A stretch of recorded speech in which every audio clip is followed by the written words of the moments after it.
आज हम देखते हैं प्रॉफिट एंड लॉस का 5वां भाग। आज हम सीखेंगे कि जब दो वस्तुएं सामान्य मूल्य में बेची जाएं और उनका लाभ और हानि प्रतिशत भी समान हो तो हम क्या करेंगे, ये देखेंगे। एक एग्जाम्पल देखते हैं कि एक व्यक्ति दो मेज़ों को एक ही मूल्य पर बेचता है। एक पर उसे 10% का लाभ होता है और दूसरी पर 10% की हानि होती है, तो पूरे सौदे में उसका हानि प्रतिशत क्या है ये पता करना है। देखिए, कोई भी वस्तु होता है वो 100 रुपये का होता है, 100 लेते हैं हम। पहली बार 10% का लाभ हुआ तो 100 का 10% मतलब 10 रुपया, वैल्यू ऐड हो जाएगा, जुड़ जाएगा। दूसरी बार 10% की हानि होती है तो ध्यान रखेंगे हानि उसे 110 पे होगी, तो 110 का जब हम 10% निकालेंगे तो इसकी वैल्यू होगी 11 रुपये। तो जब हम 110 में से 10% का नुकसान होगा तो हमारे पास बचेगा कितना, 99। देखिए, जब हमने काम चालू किया था तब हमने दिया था 100 रुपये में हमारा बिजनेस स्टार्ट हुआ था और अभी हमारे पास में 99 रुपये बचा है। मतलब अगर देखा जाए इस पूरे सौदे में हमें 1% की हानि हो रही है। चलिए, इसे ही हम बेसिक से ना करते फॉर्मूले से देखें तो जैसे कि एक फॉर्मूला लिखा हुआ है, यदि दो वस्तुएं सामान्य मूल्य पर बेची जाती हैं, एक वस्तु पर x% का लाभ और दूसरे पर x% की हानि हो, या पहले हानि हो या बाद में लाभ हो, इससे कोई फर्क नहीं पड़ता, तो दोनों वस्तुओं का कुल मिलाकर के सदैव x² में 100% की हानि होती है। यहाँ पे x की जो वैल्यू है वो है 10, तो उस कंडीशन में x² में 100 का मतलब हो जाएगा 10 × 10 में 100। और जब आप कैलकुलेशंस करेंगे तो यहाँ पे भी 1 आएगा, बट ये 1% जो है ये हानि का रहेगा। तो जब भी दोनों वस्तुओं का विक्रय मूल्य समान हो और एक पर लाभ और एक पर हानि हो रही हो, यदि वो दोनों ही बराबर हों तो आप इस फॉर्मूले द्वारा आसानी से बना सकते हैं। या बेसिक से ध्यान रखें तो 100 रुपये आपने वस्तु की कीमत मानी थी क्रय मूल्य का, आपने देखा कि पहली बार आपको 10% का लाभ हुआ तो 10 रुपये का लाभ होकर के वैल्यू बढ़ के 110 रुपये हो गई। लेकिन सेकंड टाइम 110 पर आपको 10%, 110 का 10% होता है 11 रुपये का नुकसान हुआ, तो 110 में से 11 रुपये अगर आप हटाएंगे तो वैल्यू आ जाएगी 99। 100 रुपये से आपने बिजनेस स्टार्ट किया था, 99 रुपीज़ बचा हुआ है, मतलब 1 रुपये का हानि हो रहा है। इसे समझने के लिए हम कुछ प्रश्नों का पहला प्रश्न, हरि ने 2 साइकिलों में से प्रत्येक को 1980 रुपये में बेचकर एक पर 10% की हानि, दूसरे पर 10% का लाभ पाया। दोनों साइकिलों का क्रय मूल्य कितना है। मतलब हरि के पास में 2 साइकिलें हैं, पहली और ये दूसरी। उसने 1980 रुपये में दोनों को बेचा, मतलब विक्रय मूल्य समान है। एक पर उसे 10% की हानि हो रही है और एक पर उसे 10% का लाभ हो रहा है। जैसे कि मैंने आपको बताया था कि अगर विक्रय मूल्य समान हो और हानि और लाभ का प्रतिशत भी समान हो तो आप डायरेक्ट हानि प्रतिशत निकालेंगे कि इस सौदे में आपको हमेशा हानि ही होगा। कितना होगा, दोनों को हम गुणा करेंगे और उसको 100 से भाग करेंगे। मतलब अगर हम देखें तो हमें 1% की हानि हो रही है।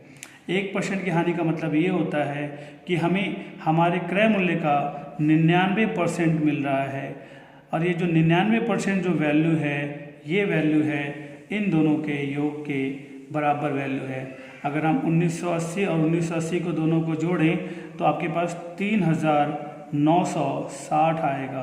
तो 99% जो आपको मिल रहा है वो 3960 के बराबर है। लेकिन आपसे पूछा है कि वस्तु का क्रय मूल्य क्या होगा, तो क्रय मूल्य हमेशा 100% के बराबर होता है। x का 100% मतलब क्रय मूल्य हुआ। जब आप कैलकुलेट करेंगे तो इसकी वैल्यू जो है आपको मिलेगा यहाँ पे 4000 रुपया।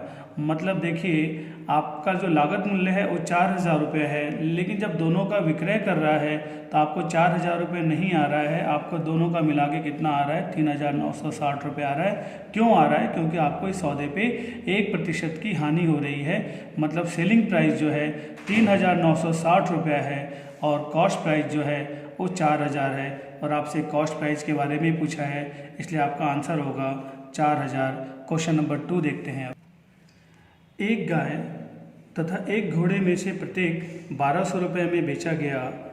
यदि गाय को 20% लाभ पर और घोड़े को 20% हानि पर बेचा गया हो तो पूरे लेन देन पे क्या मिलेगा।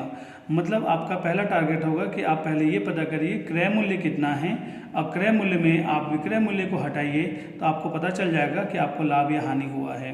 तो चलिए प्रश्न को बनाते हैं। हमारे को पता है यहाँ पे दो चीज़ें हैं, गाय है और यहाँ पे घोड़ा है। दोनों को 1200 रुपये बेच रहा है, मतलब विक्रय मूल्य जो है ये तो 1200 रुपये है। पहले वाले पे 20% का लाभ हो रहा है गाय में, और घोड़े में इसे 20% की हानि हो रही है। तो ओवरऑल देखें तो इसे हानि हो रही है। हानि का प्रतिशत कितना होगा, 20 गुणे में 20/100, मतलब हानि होगा इसको 4% का। तो हमसे हानि तो नहीं पूछा है यहाँ पे। अब अगर हम ये देखें कि 4% की हानि हो रही है तो मिल कितना रहा है, तो 96% आपको मिल रहा है सेलिंग करने के बाद, किसका, क्रय मूल्य का। 96% किसके बराबर है, 1200 और ये 1200, 1200 और 1200 2400 रुपये के बराबर है 96%। अगर 96% 2400 रुपये के बराबर है, इसे अगर हम 12,000 कर लें तो ज़्यादा अच्छा होगा। तो ये 24,000 रुपये के बराबर है। 96% 24,000 रुपये के बराबर है। तो उस कंडीशन में आपका क्रय मूल्य कितना है, तो क्रय मूल्य के लिए हम हमेशा 100% निकालते हैं। अब कैलकुलेशन करते हैं, 24 से कितने बार जाएगा, 4 बार जाएगा। 4 से कितने बार जाएगा, 25 बार जाएगा। मतलब क्रय मूल्य कितना निकला हमारा, 25,000 रुपया। मतलब हमने गाय और घोड़े को 25,000 में खरीदा था, लेकिन जब हमने इसको बेचा 12 और 12 24,000 में हमने इसको बेचा, तो उस कंडीशन में हमें 1,000 रुपये की हानि हुई। तो सिंपल सा, आप पहले क्रय मूल्य तो निकालिए। क्रय मूल्य निकालने के बाद में विक्रय मूल्य दे रखा है, दोनों के डिफरेंस से आपको पता चल जाएगा कि आपको कितने रुपए की हानि हो रही है। क्वेश्चन नंबर 3 देखते हैं कि एक व्यक्ति ने एक कमीज और एक पैंट उसके आरंभिक मूल्य से 25% की छूट पे खरीदी, और उसने उसको जितने मूल्य में खरीदा उससे 40% अधिक मूल्य पे बेचा। नया विक्रय मूल्य आरंभिक विक्रय मूल्य से कितना प्रतिशत अधिक था। तो यहाँ पे ये हमें पता चल जा रहा है कि परसेंटेज अलग अलग हैं और सेलिंग प्राइस भी फिक्स नहीं है।